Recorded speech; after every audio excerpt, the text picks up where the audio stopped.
কাছে আসবে না। কেমন বিশ্রী পেঁয়াজ রসুনের গন্ধ আসছে তোমার গা থেকে। একটা বুয়া বিয়ে করেছি আমি। বুয়া। চরম বিরক্তির সাথে কথাটা বলেই পাশ ফিরে চোখ বন্ধ করলো অসিত। একটা দীর্ঘশ্বাস ছাড়ল অস্পষ্টে তুলি। ইদানিং অসিতকে যে কোনো কথা বললেই বিরক্ত হয় সে। এক বিছানায় ঘুমালেও কেমন যেন দূর দূর করে তুলিকে। ওদের 5 মাসের মেয়ে সীমা ঘুমাচ্ছিল খাটের এক পাশে। তুলি ওকে মাঝখানে শুয়ে দিতেই ট্যা ট্যা করে কেঁদে উঠল সে। উফ, একটু শান্তিতে ঘুমানোর উপায়ও নেই।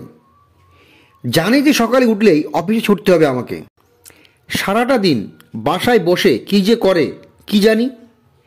বাচ্চাটাকে তাড়াতাড়ি ঘুম পাড়িয়ে স্বামীর জন্য কোথায় একটু পরিপাটি হয়ে বিছানায় আসবে তা না, পারে শুধু ঢলঢলে তেনা তেনা ম্যাক্সিটা পরে ভূতের মতো ঘুরে বেড়াতে।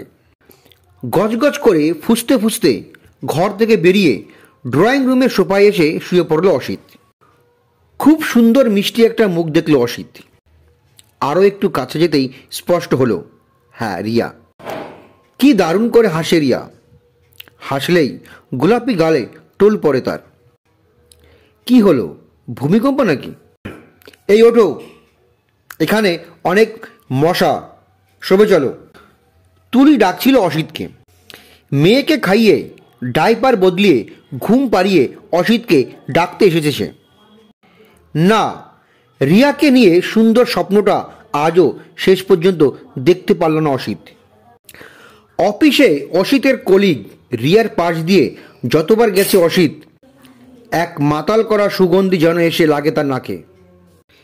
মেয়েটা দেখতেও যেমন পুতুলের মতো, তার হাসি কথা বলার স্টাইলও ঠিক তেমনই আকর্ষণীয়। অফিসের সব পুরুষগুলো ওত পেতে থাকে। রিয়ার একটু হাসি, একটু চোখের চাহনির 30 সীমানায় আসতে পারলেই যেন জীবনটা ধন্য হয়ে যায় সবার। অথচ বাড়ি ফিরলেই সেই বোরিং তুলি। সদ্য মা হওয়া বেঢপ শরীরটার দিকে তাকাতেও এখন আর রুচি হয় না অসিতের।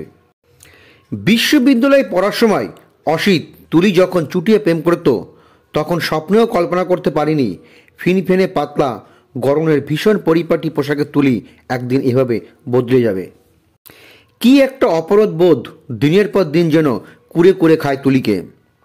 সে জানে স্বামীর মন জয় করাটা কঠিন কিছু নয়, কিন্তু সারাদিন এত কাজের চাপে হাঁপিয়ে যায় তুলি। শ্বশুর শাশুড়ি গ্রামে থাকেন, নিজের মা অসুস্থ থাকেন বছরের বেশিরভাগ সময়। ছোট্ট 2 রুমের একটা বাসা নিয়েছে অসিত।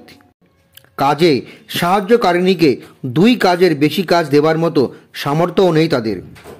তুলির স্কুল জীবনের বান্ধবী রিনা ফোন করেছে, কালকে আমাদের এসএসসি গ্রুপের রিইউনিয়ন, তোকে কিন্তু অবশ্য যেতে হবে তুলি, কোনোভাবেই মিস করা যাবে না। কোনো বাহানাও শুনবো না, বুঝেছিস? কি করব বল, আমার বাচ্চাটা খুবই ছোট, আর তোর ভাইয়াও রাজি হবে না যেতে।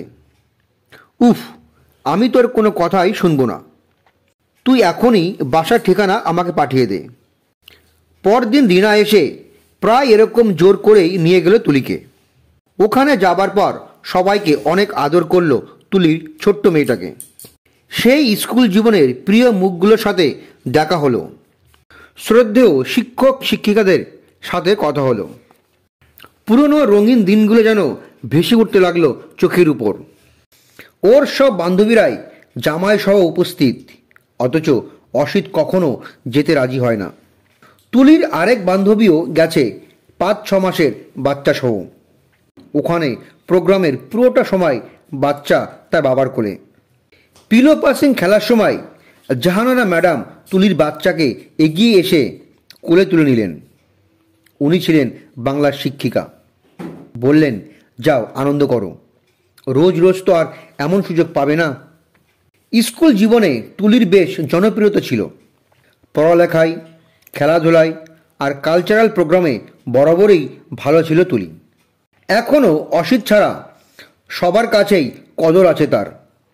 লটারি হলো, লটারিতে দ্বিতীয় পুরস্কার 10,000 টাকা পেল তুলি।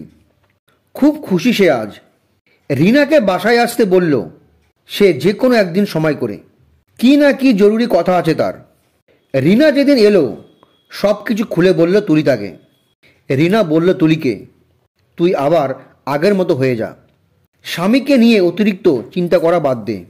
যার কাছে তোর কদর নেই তাকে এত তোলা করে মাথায় তুলেছিস বলেই আজ তোর এই অবস্থা। তোকে বুঝতে দিতে হবে তোর অভাবটা, তোর প্রয়োজনটা। তোকে স্বার্থপর হতে হবে নিজের ভালোর জন্য, নিজেকে শক্ত করার জন্য। বাসায় এসে তুলি ভাবতে লাগলো। একটা সময় অনুভব করতে পারলো কি ভীষণ বদলে গেছে সে। এখন আর সে নিজের যত্ন নেয় না, নিজেকে সে মানুষ বলেই মনে করে না। সেখানে অসিতকে আর কী দোষ দেবে সে। তুলি ঠিক করলো আজ থেকে সে আবার আগের মতো হয়ে যাবে, নিজেকে ভালোবাসবে, নিজেকে প্রাধান্য দেবে সবচেয়ে বেশি। সকালে অসিতের ঘুম ভাঙল মেয়ে সীমার কান্নায়। বাচ্চা তার স্বরে চিৎকার করে কান্না করছে, অথচ পাশে তুলি নেই। এমন অবিশ্বাস্য ঘটনা এর আগে কখনোই দেখেনি অসিত। বাচ্চাকে কোলে তুলে শান্ত করতে করতেই তুলিকে খুঁজতে লাগলো সে। না পেয়ে ফোন দিল। দুবার রিং হওয়ার পর তৃতীয়বারে রিসিভ করলো তুলি। হ্যাঁ, কি হয়েছে অসিত? কি হয়েছে মানে? বাচ্চাকে ফেলে রেখে কোথায় গেছি তুমি? আমি একটু হাঁটতে বেরিয়েছি। তুমিই তো বলো সারাদিন শুয়ে বসে থেকে মুটিয়ে গেছি আমি। আর বাচ্চাটা কি শুধু আমার একার? তোমার কোনো দায়িত্ব নেই? হয়েছে, এত জ্ঞান দিও না। কলকাতা শহরে একজনের আয়ে সংসার চালানো খুবই মুশকিল, আর এই আসল কাজটাই করি আমি। অসিত, তোমার মনে হয় স্মৃতিশক্তি লোপ পেয়েছে। সমস্যা নেই, আমি আবারও মনে করে দিচ্ছি। আমার রেজাল্ট তোমার চেয়ে বরাবরই বেশি ভালো ছিল, আর আমার অনেক ভালো ভালো চাকরির অফারও ছিল। বিয়ের পর আমি শুধু ঘর সামলাবো, এই ডিসিশনটা কিন্তু তোমার ছিল। এই সব বকবকানি বন্ধ করে এখন বলো সীমা কি খাবে। সাইড টেবিলে ফিডিং বোতল রাখা আছে বলেই খটাস করে কেটে দিল ফোনটা তুলি। তুলি বাসায় ফিরে এলো ঘণ্টাখানিক পর। দরজায় বেল দিতেই অসিত বাচ্চাকে তুলির কোলে দিয়ে, ধরো তোমার মেয়েকে বলেই হনহনিয়ে বেরিয়ে গেল অফিসের উদ্দেশ্যে। সারাটা দিন তুলি ঘরের কোনো কাজ করল না আজ। অসিত চলে যাওয়ার পরই সে বেরিয়ে গেল বাচ্চাকে নিয়ে। রিনা এসে নিয়ে গেল তাকে। রিনার সাথে একটা জায়গায় গেল সে, যেখানে প্রশিক্ষণ দেওয়া হয় কিভাবে একজন সাধারণ নারী উদ্যোক্তা হয়ে উঠতে পারে। লটারিতে পাওয়া টাকার কথা জানায়নি অসিতকে সে। ওর পিছনে আর সময় নষ্ট করবে না তুলি। নিজের স্বপ্নগুলোকে একটু একটু করে বাস্তবায়ন ঘটাবে সে। মেয়ে সীমা তার প্রেরণা। কয়েকজন বান্ধবী মিলে শুরু হবে তাদের নতুন দিনের পথ চলা। পথের এখন অনেক বাকি, তবে শুরুটা যখন সাহস করে করতে পেরেছে, শেষটা নিয়ে ভয় কেটে গেছে তার। অসিতের জন্য এখন কষ্ট হয় তার। বেচারা সন্ধ্যায় এসে রান্না করে। সার্বক্ষণিক সকাল সন্ধ্যায় কাজ করার জন্য একজন সাহায্যকারিনী রেখেছে তুলি। 6 মাসের প্রশিক্ষণ শেষ করে কাপড়ের ব্যবসায়ের একজন সফল নারী উদ্যোক্তা এখন তুলি।